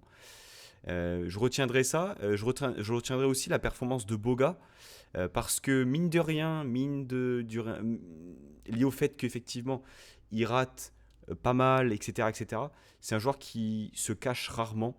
Et on vante les mérites de Mohamed Ali Chaud sur les dernières semaines. Boga, lorsqu'il est dans un bon soir comme hier soir, ça reste quand même pour moi du très très haut niveau dans le 1 contre 1, dans la capacité technique, dans même le fait que le ballon lui colle au pied, etc. On se faisait un peu la réflexion en termes statistiques. Il est sur sa deuxième plus grosse saison. Il est à 5 buts, 4 passes D. C'était la saison 2019-2020, je crois, à Sassuolo. Donc je retiendrai ça. Et puis en performance individuelle, je suis bien content que vous ne l'ayez pas mentionné. Antoine Mendy, tout simplement, parce que son heure de Ouais, jeu, elle est très correcte. même très bonne, je trouve. Il a perdu peu de ballons. On sait que techniquement, des fois, c'est un peu compliqué, mais il est décisif aussi. Passeur décisif sur le but de Boga. Alors, est-ce que tu rames la touche ou pas? Il y a peut-être débat, mais en tout cas, il est à l'initiative de cette action-là. Et puis, voilà, j'ai beaucoup d'affection pour ce joueur-là. Jeune joueur, physiquement prêt, en tout cas. Un peu comme Orapo, d'ailleurs. Je trouve que vraiment, il y a des similitudes entre les deux profils. Mais voilà, avec une marge de progression importante. Messieurs, Romain, tu voulais peut-être ajouter quelque chose? Ouais, juste un truc, c'est alors par rapport à Boga, parce que j'en ai parlé avec mon collègue, et en fait, Boga fait partie des joueurs de Ligue 1 où il y a des plans de toutes les équipes, des plans de jeu anti-Boga. C'est-à-dire que tu regarderas, Boga, tous ses matchs quasiment, à part contre les grosses équipes, mais il y a un marquage à deux. Voilà. Donc, en fait, lui, c'est ce qu'il m'expliquait, sur un latéral droit, par exemple, lui, il aime bien repiquer dans l'axe parce qu'un latéral droit, bah, il va couvrir sa zone au niveau de son pied droit. Et pour se retourner sur sa gauche, ça va être plus long. Donc lui, il aime bien repiquer dans l'axe pour remettre dans le vent son défenseur droit. Maintenant, vu qu'il y a une prise à deux, et ben, en fait, il peut pas faire ça. Donc il est souvent obligé d'essayer de contourner son défenseur droit au niveau de la ligne des 6 mètres ou de corner, quoi. Et donc, c'est pour ça que des fois, on pense qu'il n'arrive pas à faire la différence, mais quand tu regardes bien, et hier, je l'ai vu en effet, il y a souvent une prise à deux sur lui. Et donc, nous, comme on a un jeu de position, quoi, et qu'on n'est pas forcément en transition, et ben, il y a que des prises à deux sur Boga. On peut pas, on arrive que très rarement à trouver Boga et Boga qui puisse faire son 1 contre 1, quoi. Donc c'est pour ça que quand il sort des gros matchs, bah, bravo à lui parce que c'est vrai que ces matchs-là, où il est pris par deux joueurs, ça doit être frustrant et pas facile tous les jours, quoi. Voilà, c'était Et C'est ma c'est petite là intervention technique. c'est là que tu regrettes quand même qu'il n'y ait pas les latéraux qui viennent plus souvent dédoubler, les milieux qui viennent faire des appels dans Ouais. l'intérieur. Tu le Hmm. vois souvent seul quand même, hein, Boga. Il reçoit le Ouais, c'est ballon et ça. c'est un peu débrouille-toi, quoi. Fais ta différence et après on verra. Exactement, ou même des trucs, voilà, où ça part un peu plus rapidement, enfin des transitions plus rapides, quoi. Enfin des vraies transitions rapides et c'est vrai que avec les 2 ailiers qu'on a, putain, c'est dommage. Mais bon après voilà, on va pas refaire la saison, on est en coupe d'Europe. Non mais voilà, non mais c'est clair. Mmh. Après ça alimente le sujet sur le fait qu'il y a peut-être quelque chose de mieux à faire dans l'approche tactique. Parenthèse refermée sur le match, sur la qualif européenne, parce que eh bien, voilà, la fin de saison approchant, il y a aussi eh bien, alors, une information à prendre avec des pincettes aujourd'hui qui a été relayée par Foot Mercato et son journaliste Santi Aouna, qui fait état vraisemblablement eh bien, d'un départ de Florent Ghisolfi, actuel directeur sportif de l'OGC Nice, qui aurait donc, d'après Foot Mercato, encore une fois, annoncé à Ineos qu'il souhaite quitter Nice. Le projet vendu lors de son arrivée n'étant plus le même, il serait en partance pour l'AS Roma. Je vous ai dit qu'on allait en parler et tous les deux, vous n'avez pas vraisemblablement les mêmes ressentis, les mêmes informations déjà. Romain, dans un premier temps, que penses-tu de cette information? Est-ce qu'il faut croire Foot Mercato? On pense ce qu'on veut. Pour moi, le dossier Mbappé leur donne quand même une certaine crédibilité, même si bon, ça faisait aucun doute qu'il allait partir. Ah, arrête Pancho, même toi tu aurais pu le sortir en live, qu'il allait partir cette année, et tout le monde le J'essaye, savait. j'essaye de Ouais. défendre ce qui est difficilement défendable, mais bon. Attends, attends, bientôt ils vont sortir que Todibo il va partir cet été. Alors on exclut. Attends, arrête, c'est bon, on le sait. Non, mais en Enfin bref. gros, bon, si on enlève le fait que ce soit le média Foot Mercato, chacun Hmm. a son avis sur son média Oui, non, là, parce qu'il n'y a sur pas que, l'information, il y a parce pas que que qui ça a l'ont. été aussi la presse transalpine qui faisait état de négociations entre l'AS Rome et L'équipe Ghisolfi, aussi. l'équipe, le fait qu'il se soit vu en janvier dernier. Bref, il y a quand même pas mal de médias qui en ont parlé. Et là, donc, d'après Foot Mercato, c'est terminé. Ghisolfi risque de partir. Qu'est-ce que tu en penses, toi, Romain? Moi, je pense que déjà, il n'y a pas de fumée sans feu. Donc, je pense que des positions ou des renseignements, il y a eu. Ça, c'est certain. Maintenant, moi, ce qu'on m'a dit, c'est que Aujourd'hui, Ghisolfi, pour moi, enfin pas pour moi, mais de ce qu'on m'a dit, pardon, restera à l'OGC Nice et qu'il y a plus cette envie de faire fuiter dans la presse qu'il y a eu des négociations avec la Roma, enfin une approche de la Roma, etc., pour mettre un petit coup de pression sur Ineos. Maintenant, encore une fois, dans le foot, il y a plein de choses qui peuvent se passer, mais je trouve ça quand même bizarre que sur plein de choses, rien ne fuite, et qu'aujourd'hui, sur Ghisolfi, il y ait tout qui fuite. Bientôt, on aura le montant de son salaire, les joueurs qu'il va recruter à la Roma, etc. Alors que c'est un mec, on sait que bah voilà, il aime le, le calme, il n'aime pas la tempête, etc. Et qu'on en parle comme ça, pour moi, je trouve ça très bizarre. Non, moi, de ce qu'on m'a dit et de la personne qui me l'a dit, je lui fais confiance. Et moi, je pense qu'il restera et que cette rumeur va être balayée. Maintenant, après, attention, je peux me tromper, mais voilà.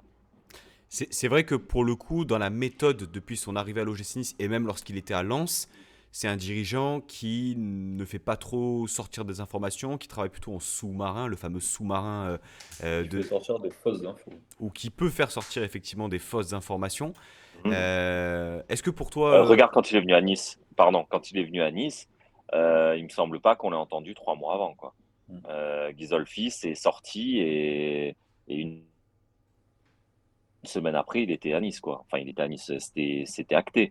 Donc aujourd'hui que ça sorte autant, des renseignements, encore une fois, j'en suis sûr qu'il en a eu. Et voilà, ça m'étonnerait pas. Mais aujourd'hui, je pense qu'il y a plus un jeu à faire tourner une info et un peu amplifier l'état où en est l'info. Putain de chien, putain. Mais par contre, voilà, moi, je reste sur ma position, celle que j'ai dite auparavant. Voilà, parenthèse refermée, Pancho. Tu peux reprendre le cours de ton émission. je te remercie. Vincent, tu en penses quoi de cette rumeur? On en parle depuis plusieurs jours. Là, ça sort dans un timing aussi où l'OGC Nice est officiellement européen. Est-ce que c'est un timing qui est anodin ou pas? On ne le sait pas. Mais toi, quel est ton ressenti par rapport à la situation? Bah, en fait, enfin, s'il y a vraiment eu des contacts avec la Roma et tout ça, je comprendrais la décision de Ghisolfi de partir si c'est avéré. Ça me paraîtrait pas illogique. Il est arrivé ici avec un projet très très très prometteur. Derrière, on change les plans totalement. Bon, tu peux te dire que le mec se sent un peu lésé sur ce qu'on lui a promis et que bah, s'il a une autre opportunité plus intéressante, le départ semble logique. À partir de là, moi je suis pas étonné et je lui en voudrais même pas de partir, hein. Mais au niveau du timing, c'est vrai que bon, c'est la fin de saison, on est à un mois du début du mercato, enfin un mois et demi.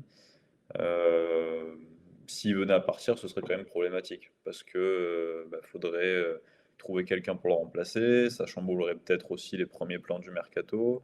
Tu sais que tu joues l'Europe la saison prochaine, donc plus tôt tu te prépares, mieux c'est. Donc voilà, je sais pas, ce qu'il adviendra, hein, si, Ghisolfi restera, s'il partira, je sais pas du tout.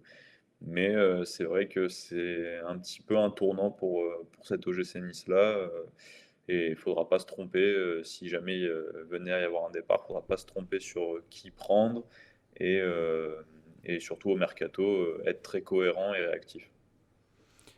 En tout cas, ils ont identifié éventuellement un dirigeant pour combler un éventuel départ de Ghisolfi.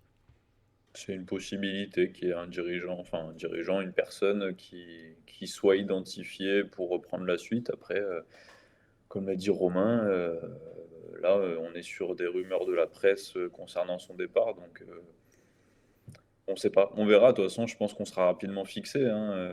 Ce qui sort dans la presse, c'est que ça devrait être fixé d'ici la semaine prochaine. Donc, dans les 2, 3 semaines, on sera fixé sur ce qui se passera, à mon avis. Et puis là, on verra ce qui se passera à ce moment-là.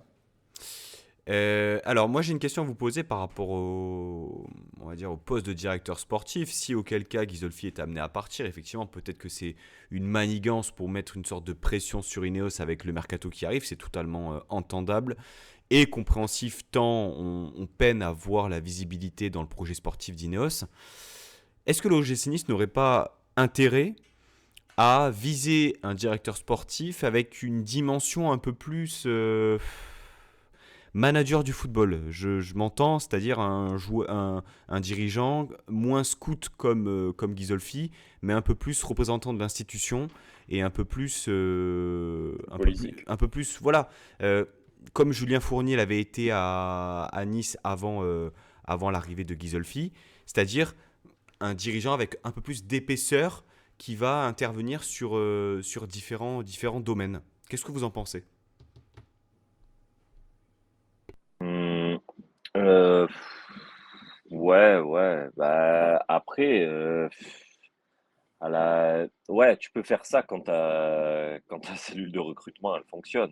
Nous, on a beau avoir la plus grosse cellule de recrutement, tu vois pas l'impact qu'elle peut avoir au final, quoi. Parce que bon, même les recrues qu'on a fait cette année, à part Youssouf, mais sinon, ça va, quoi. C'était pas des joueurs non plus méconnus. Mais ouais, c'est dur à dire. Moi, non, moi, je pense qu'il faut un mec vraiment qui ait déjà un gros réseau. Mais pour ça, un mec qui a un gros réseau, bah, forcément, faut que le budget suive. Donc là, ça devient plus compliqué. Mais non, moi, je trouve que un mec comme a pu l'être Fournier ou comme peut l'être aujourd'hui Ghisolfi, non, moi, ça me dérange pas, moi.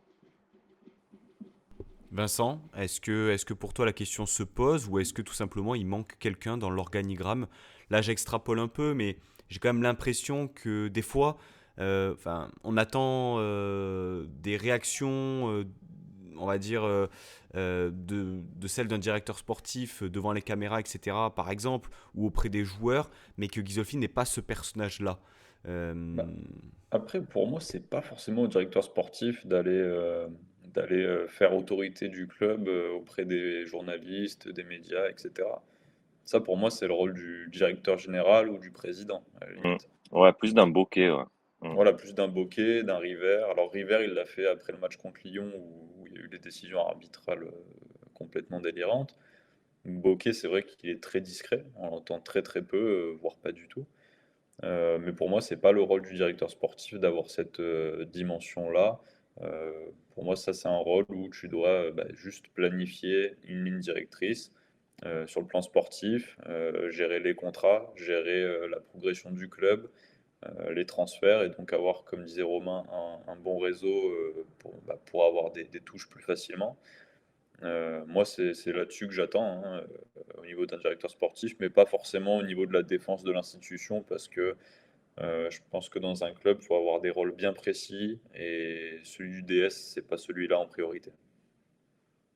Et alors, si départ il y a, est-ce que ça pourrait amener aussi des départs du style celui de Fabrice Bocquet, celui de Francesco Farioli, parce qu'il y a beaucoup de personnes aujourd'hui. Alors Bocquet est arrivé avant Ghisolfi, mais quelque part, voir un départ de Ghisolfi un an et demi après son arrivée, euh, peut-être pour aller à l'AS Rome, donc quelque part ça serait vu comme étant une promotion en l'état. On ne refuse pas l'AS Rome par rapport à tout ce que représente ce club en Italie, par rapport au passé plus ou moins récent du club, mais quelque part, Romain, est-ce qu'il n'y a pas ce risque-là d'instabilité et de départ en cascade qui peut se dérouler?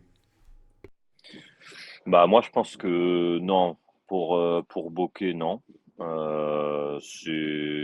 Non, ça, il y aura aucune incidence. Pour l'entraîneur, moi, je pense que euh, après, attention, c'est un ressenti par rapport à son interview d'hier, mais pour moi, c'est acté, hein, il ne fera pas la saison prochaine. Euh, mais non, je pense pas d'avoir non, non, vraiment non. Je pense pas que ça ait un impact sur tout l'organigramme d'un club. Après, comme tu dis, c'est une promotion. Certes, bon, bah voilà, peut-être que s'il part, il aura été déçu du projet qu'on lui a vendu et du projet tel qu'il l'a vécu.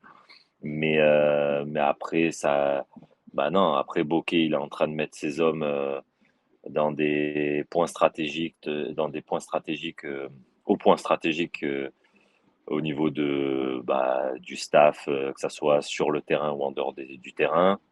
Bon, bah voilà, là, il perd un homme, bah, il le remplacera par un autre.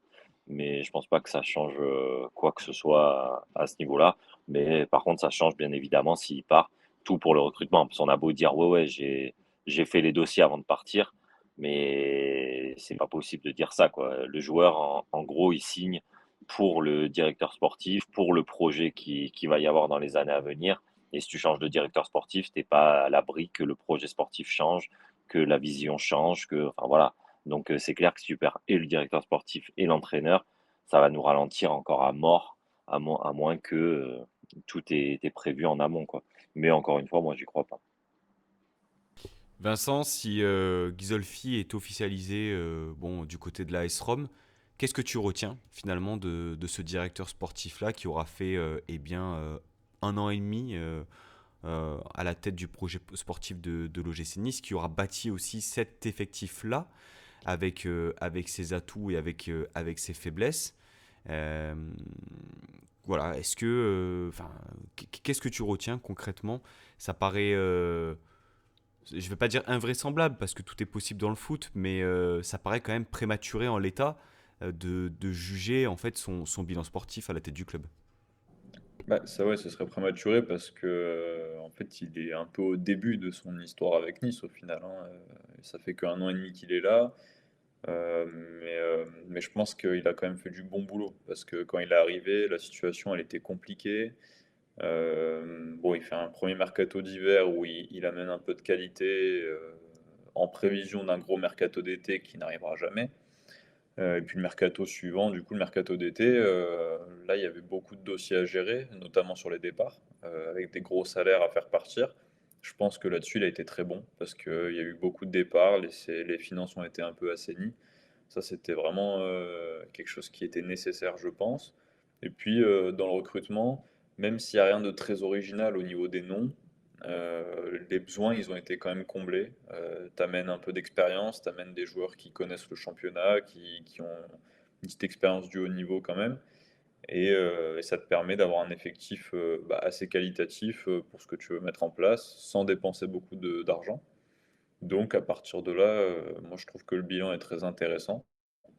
Cet hiver, tu vois que tu avais un peu de manque sur les ailes et notamment sur l'aile droite, tu fais venir Shaw.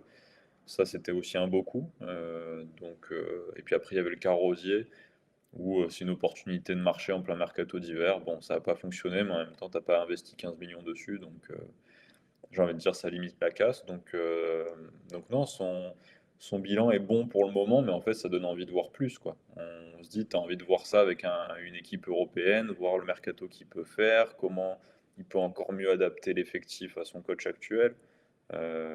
Tu as envie de voir plus, quoi. Ça te laisse un peu sur ta faim s'il part maintenant, parce que le taf a été fait correctement dans le but de développer un projet, et partir maintenant, ça remettrait un peu tout à zéro, quoi. Et puis, oui, c'est vrai que je pense qu'au global, cet effectif 2023-2024, de toute manière, les résultats donnent raison aussi aux directeurs sportifs, qu'on soit fan ou pas des profils recrutés. Euh, Finalement, aujourd'hui, on n'en a pas parlé, mais par exemple, Morgan Sanson remplit aussi les conditions fixées par son obligation d'achat, rejoindra l'OGC Nice à hauteur de 4 ou 5 millions d'euros, puisque l'OGC Nice devait terminer top 8 et il devait démarrer, je crois, la moitié des matchs de championnat. Il aurait fallu qu'il joue la moitié des matchs de championnat ou être titulaire la moitié des matchs de championnat. Petite imprécision là-dessus, mais en gros, Sanson va signer. Moi, ce que je regrette quand même un peu, Romain, tu parlais de réseau, ben, c'est justement le manque d'originalité de certaines pistes. Est-ce que aujourd'hui, Ghisolfi, on l'a quelque part exploité au maximum de son potentiel parce que euh, Sanson, Boga, Youssouf, il l'avait déjà dans sa base lorsqu'il était à Lens. Mofi cartonnait bien à Lorient l'année dernière. Il n'y avait pas non plus besoin d'avoir un DS de ce calibre-là pour le faire venir. Quelque part, moi, j'aurais aimé qui nous fasse des petits coups dans des championnats un peu plus mineurs, des joueurs qui sont qui peuvent justement trouver dans ce championnat-là un step supérieur pour faire, je sais pas, Je vais te donner Frankowski, par exemple, à Lens, ou Danso, ce genre de joueur. Je crois que Ghisolfi, peut-être, c'est pas Danso. Pas sûr, Si, mais je crois. c'est lui. Bon, voilà. Tu vois ce que je veux dire, quelque part, avoir un peu ce flair dans le recrutement. Ouais, mais après, comme on disait, moi je suis d'accord hein, avec toi, hein, mais seulement à la base, on te vend un projet où tu vas avoir une manne financière très importante. Quand on te dit que tu as une manne financière très importante, le but, c'est de prendre des joueurs bah, prêts directement, tu vois, pas des paris à 500 000 euros à la série.